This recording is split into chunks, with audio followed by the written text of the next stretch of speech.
So, one of the things that I've heard you throughout the presentation is just a focus on active listening. And for example, whenever somebody asks, well, how are you today? What do we always say? Fine. Exactly. But are we always fine?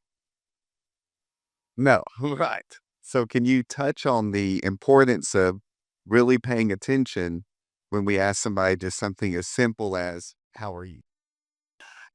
Most people don't care how you are. I mean, being perfectly honest. Yeah, it's just a greeting. But that's why you've got to read them. I sense you're not feeling well, or I sense there's a problem. How can I help? Can I be there for you? You don't have to say, let me pray for you. If it leads to that, yes. I at this point, a lot of times, and I don't think I've said it here since we've been around, people ask me, "How are you doing?" Particularly at the hospital after my chest cold. People ask me, "How are you?" And I said, "Oh, I'm dandy." You know, I mean, I'm just a positive guy. I'm not gonna let this get me down. You know, I like I said, I had one of these men surgeries, and I led one of the nurses to the Lord when I was coming out of the surgery. And I've witnessed to the nurse before I went into surgery. She was already a Christian, and then the nurse, I was in the hospital overnight, and then I was talking. My wife and son come walking in, and I'm witnessing to her, and Ann looks at me, and she walks by, and she goes, "Oh, we got to get this guy out of here. He's going to convert the whole hospital." But first thing I asked people, I said, like we mentioned, Jesus Christ. Can you say Jesus Christ is Lord of your life? Simple question. It's not the innocuous stuff. Where to go to church?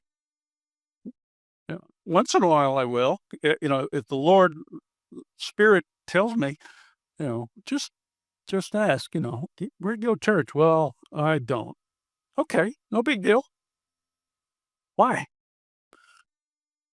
And go from there.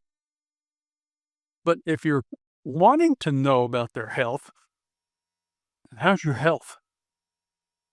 Well, it's okay. A lot of people don't want to talk about it, not if they don't know you. The question is, how well do they know you? That's why you have to build relationships. And the way to build them is to read them. I when I was doing, and I think I mentioned it, I don't know who I mentioned it to. When I was researching some of my books, I Ubered. And in Ubering, I led 2 people to the Lord in my pickup within 15 minutes. And my pastor looks at me and he goes, "How did you do that?" I said, "I just got straight to the point." I said, "How are you and the Lord coming along?" You know, they had to have an answer, and we got to talking. And I said, "Well, it's simple as saying that Jesus Christ is Lord of your life." And they said, "Well, no one's ever approached me with that." And then, and I remembered back when I was in high school. Well, it was my 50th anniversary, and we got to talking on chat or something. They all started talking about how they did things in their church. And I finally came back and I said, "Oh, it's great that y'all had all these great things, but how come you never reached out to someone like me? You were just building your own castles there at the church." And of course, one smarty pants lady came back and she says, "Well," she says, "we were all afraid of you." I don't know why. I was such a nice guy. But that's the deal. They were all a covey.